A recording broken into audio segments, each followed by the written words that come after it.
Munții Apuseni sunt un amestec extrem de variat de roci.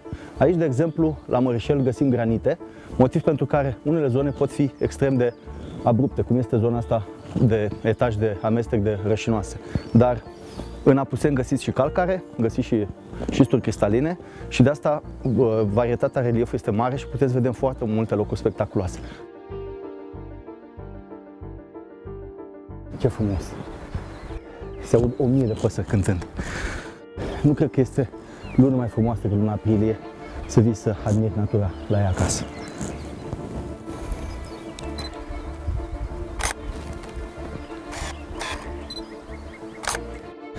Îmi place să vin în zona asta stâncoase pentru că ele ne oferă o perspectivă foarte interesantă asupra văii.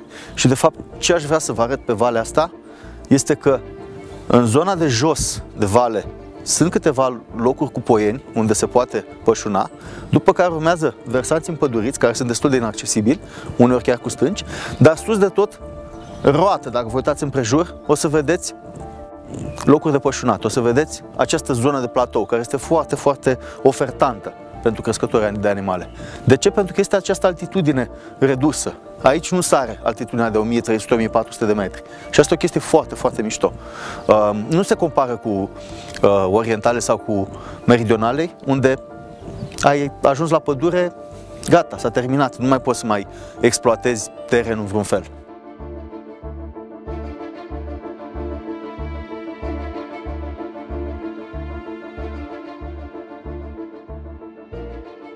Cred că astăzi este cea mai bună vreme să vorbim despre hidrografia zonei.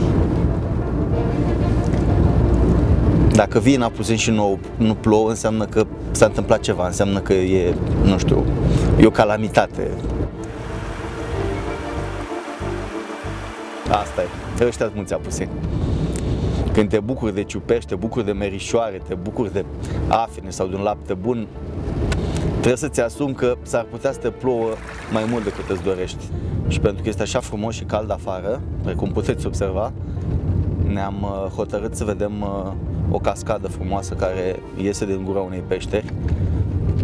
O să mergem pe cheile Ordâncușei, în apropiere de Scărișoara. Suntem în Munții Apuseni, de această dată la o cascadă formată pe travertin. Travertinul este o rocă sedimentară formată tot din carbonat de calciu, ca și calcarul, și care se formează la ieșirea apei din peștera care se află situată puțin mai sus.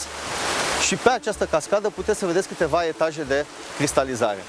Această depunere de travertin se face în permanență, practic această cascadă de travertin crește în continuare și puteți să vedeți cum se amestecă foarte frumos și estetic cu vegetația luxuriantă din zonă. Mergem și la peșteră? Hai! Ne aflăm într-o peșteră de mari dimensiuni, aflată în județul Alba, în Parcul Natural Apuseni. Este o peșteră care în prezent este amenajată și deschisă circuitului turistic. Este o peșteră foarte interesantă pentru că aici, practic, apa iese din peșteră, este ceea ce speleologii numesc o peșteră debitoare.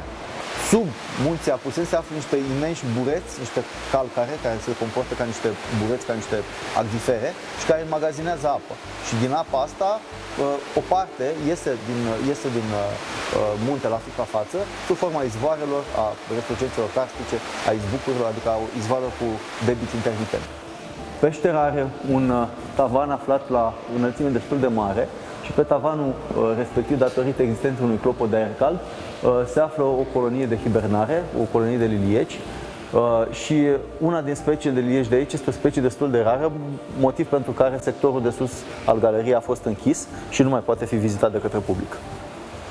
În Apuseni avem foarte multe peșteri. De ce? Pentru că aici este cea mai mare cantitate de calcare din zonă și indicele de calcificare este mare, ceea ce înseamnă că avem un număr mare de kilometri de galerie pe kilometru pătrat de teren.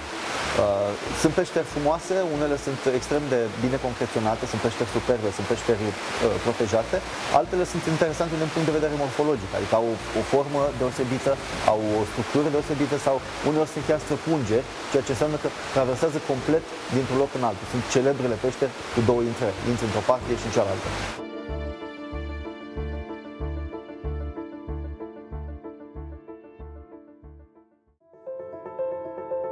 suntem la 1300 de metri altitudine și trebuie să dăm repede foc, să facem o rețetă ciobănească de cartofi fierți în lapte, la care, bineînțeles, eu fiind mai exquisite, o să pun și un pic de nucșoară rasă. Am cumpărat nucșoară, am cumpărat niște cartofi, avem lapte bio. Vă recomand rețeta asta într-o zi torridă de august, mai pe seară, puneți ceaunul la foc, îl garnisiți cu 1.000.000 de stele. Este o rețetă simplă, fără carne. Puteți să cumpărați seara de la orice magazin niște lapte bun, bio. Puneți ceaunul pe foc.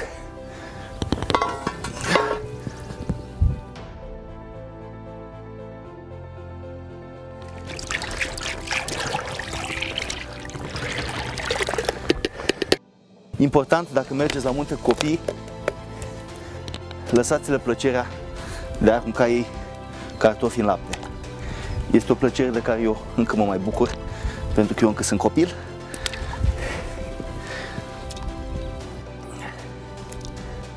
A început să picure aici la mărișel, sunt deja câteva ore de când cartofii stau în tihnă acolo în lăptic. Hai să mergem să-l verificăm. Ce bine arată! Minunat! E păcat să nu folosiți laptele la gătit, să nu folosiți în bucătărie. Evident, puteți să-l faceți și pe aragaz. Mi-a mai plăcut afară, la cealaltă.